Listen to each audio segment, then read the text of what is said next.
Good afternoon. Welcome back to Tony's Tangent. We're going to talk today about dying for the black cause. And who's going to do most of the talking? You know who it is. This guy right here, Tony Brown. What's going on, family? Glad you could come back and join us today. Of course, you could have been out there cooning like too many of us. Could have been running up in somebody's home, or you could have been stealing some Jordans, man, that are irrelevant to have on your feet anyway. Glad you could join us today for another hot topic. Why should dying even be an option? I think it should be an option because I cannot recall anything of significance for an out-group or marginalized group to the extent of black folks for in this country for over 400 years in which it would not require you putting up arms. I mean, think about the independence of the country. They got their independence by fighting. Native Americans fought. Other people liberated themselves by fighting, and even the children of Israelite had to fight to get a level of freedom just to make it to the promised land. So the story that's going to be written about black folks will be no different.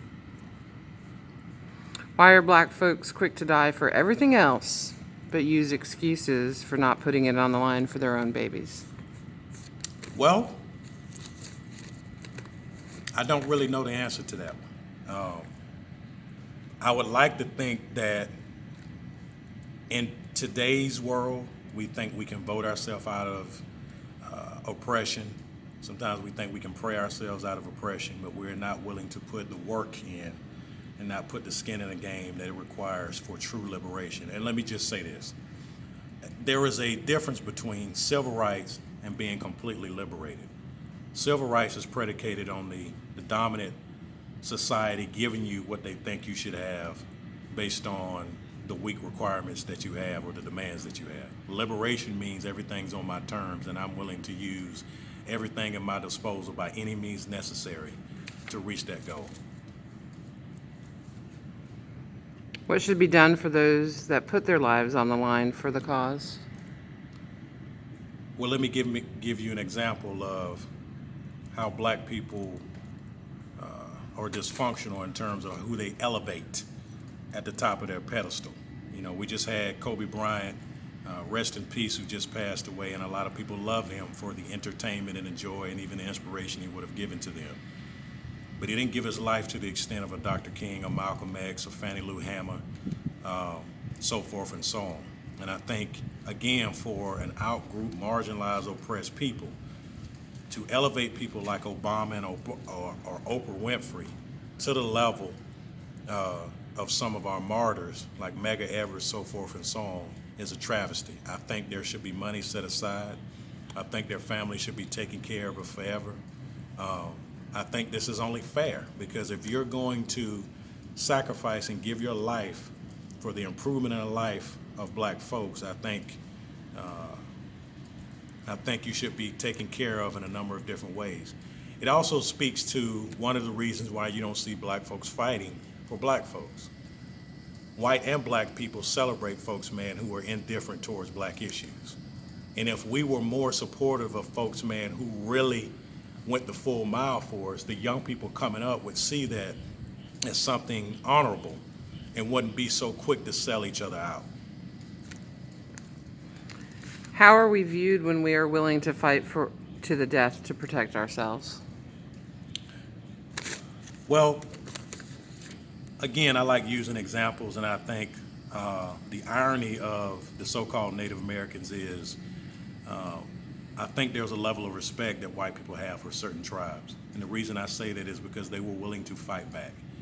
They were willing to fight for what they felt like was important to them, and the Europeans had to respect that. When you're constantly, and I like to use the example, the schoolboy in the schoolyard trying to sit at the table and somebody's constantly giving you a shiner or, you know, busting your head up against the locker, you lose respect for that person.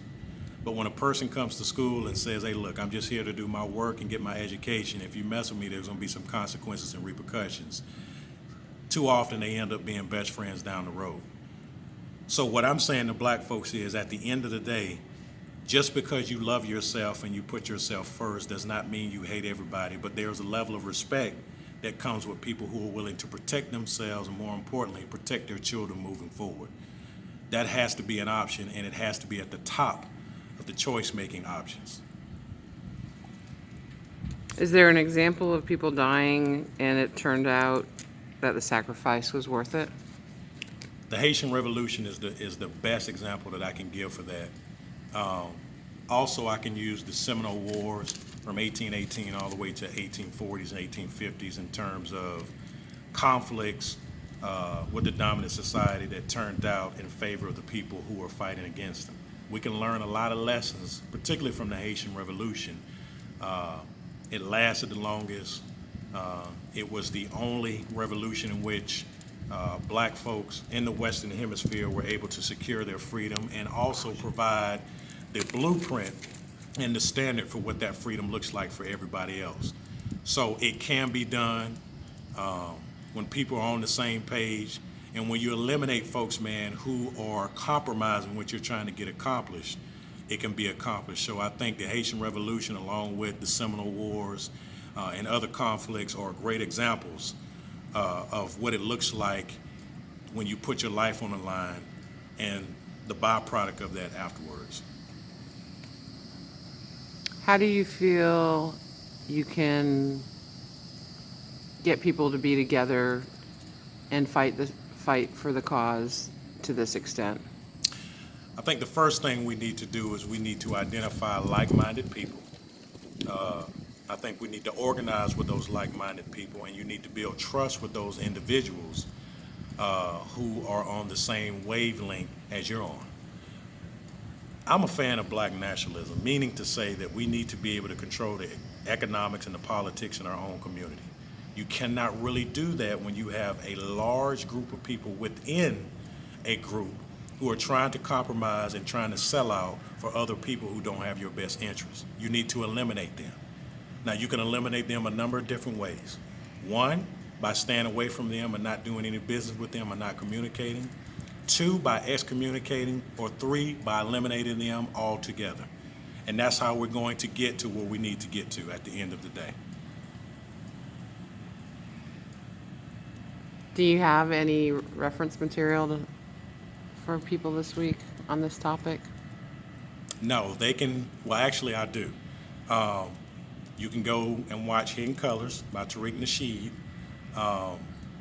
You also can watch 1804 about the Haitian Revolution, so forth and so on. There are plenty of scholars that are listed on there. I don't have any particular books, but the documentary is thorough, and I highly recommend it for everyone. Should be part of a history class, huh? Oh, yeah. All right. Thanks, Tony. All right. Appreciate y'all for tuning in again. Another powerful, impactful Q&A session. I want you to make sure, if you don't know, if you want to get in touch, you want to organize, you want to actually do the work, please reach out. Tango Bravo 7787@yahoo.com, and coming here shortly is the YouTube page. Look out for us. Talk to you later. And I'm out.